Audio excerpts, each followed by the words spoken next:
গোঘাটের পশ্চিম পাড়ায় নির্বাচন প্রাক্কালে তৃণমূলে ঐক্যের ডাক, লড়াইয়ের অঙ্গীকার। গোঘাট ২ ব্লকের কামারপুকুর তৃণমূল অঞ্চল সভাপতি তথা পঞ্চায়েত প্রধান রাজদীপ দের দিক নির্দেশে এবং গোঘাট ২ ব্লক তৃণমূল সভাপতি সৌমেন দিগারের আহ্বানে গোষ্ঠীদ্বন্দ্বে জর্জরিত পশ্চিমপাড়া অঞ্চল তৃণমূল কংগ্রেস কার্যালয়ে অনুষ্ঠিত হলো এক তাৎপর্যপূর্ণ বৈঠক।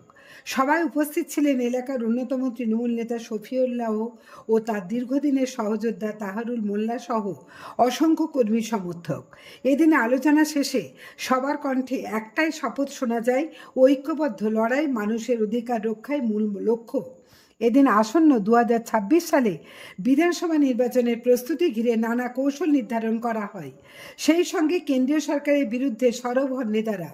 বাংলার মানুষের প্রতি বঞ্চনা, বাংলাভাষীদের উপর নির্যাতন, তৃণমূলের মতে এই অন্যায় নীতির বিরুদ্ধে তীব্র প্রতিবাদও জানানো হয়। দেখুন বিস্তারিত। সমস্ত ভাইরা আছি, তারাও কিছু বলবে। আজকে মূলত এই আমরা পশ্চিমপাড়া অঞ্চল তৃণমূল কংগ্রেসের আমরা যে সকল ব্যক্তিত্বগণ এবং কর্মীগণেরা আছি, আমাদের একটাই উদ্দেশ্য যে আমরা 2024 সালে 123 নম্বর বুথ থেকে আমাদের যেটা সবচেয়ে বেশি লিড হয়েছিল 958 ভোট, তো টোটাল লিড হয় 3100। আমরা টার্গেট নিয়েছি যে এটাকে আমরা 8000-এর ঊর্ধ্বে করব। তো সেই সংঘবদ্ধ হয়ে আমরা জাতি, ধর্ম, বর্ণ নির্বিশেষে এবং সকল সম্প্রদায়ের মানুষকে তাদেরকে আহ্বান দেয়া যে কি আমাদের পাড়া আমাদের সমাধান।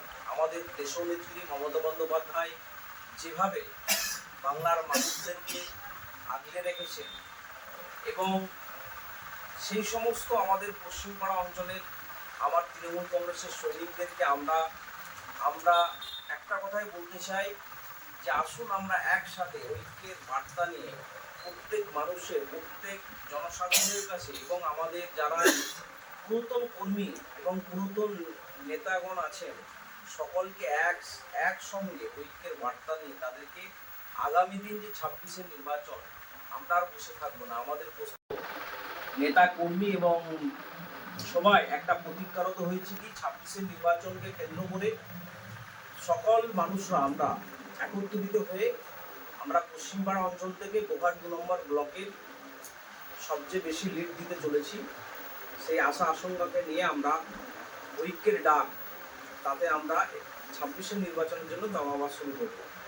তারই সাথে একটা কথাই বলি, আমাদের জননেতা রাজদীপদার নেতৃত্বে এবং আমার গোঘাট 2 নম্বর ব্লকের সভাপতি সৌমেনদার তত্ত্বাবধানে আমরা সকল তৃণমূল কংগ্রেসের কর্মীগণেরা ওনাদের যেভাবে আমরা পাশে সবসময় পাই, ওনাদেরকে আমাদের তরফ থেকে অসংখ্য ধন্যবাদ এবং সাধুবাদ জানাই। তারই সাথে একটা কথা বলি, আমাদের তৃণমূল কংগ্রেস কর্মীরা যেভাবে উচ্ছ্বাস এখন থেকে যে আগামী দিন আমরা পশ্চিমপাড়া অঞ্চল একটা বৃহত্তর আকারে যেভাবে আমরা 26-এর জন্য ভোট উপলব্ধি করবো, সেটা আমরা অক্ষরে বুঝিয়ে দিতে চাই। সে বিজেপি হোক, সিপিআইএম হোক, আমরা অক্ষরে অক্ষরে রাজনৈতিক প্রতিদ্বন্দ্বিতায় আমরা বুঝিয়ে দেবো। ধন্যবাদ, নমস্কার। আপনার উজ্জ্বল ভবিষ্যতের একমাত্র দিশারি জ্যোতিষ জগতে অদ্বিতীয় ডক্টর অঞ্জন শাস্ত্রী। দেখুন জ্যোতিষ অঙ্গনে অঞ্জন প্রতি রবিবার ঠিক রাত 12টায় শুধুমাত্র TV9 বাংলায়।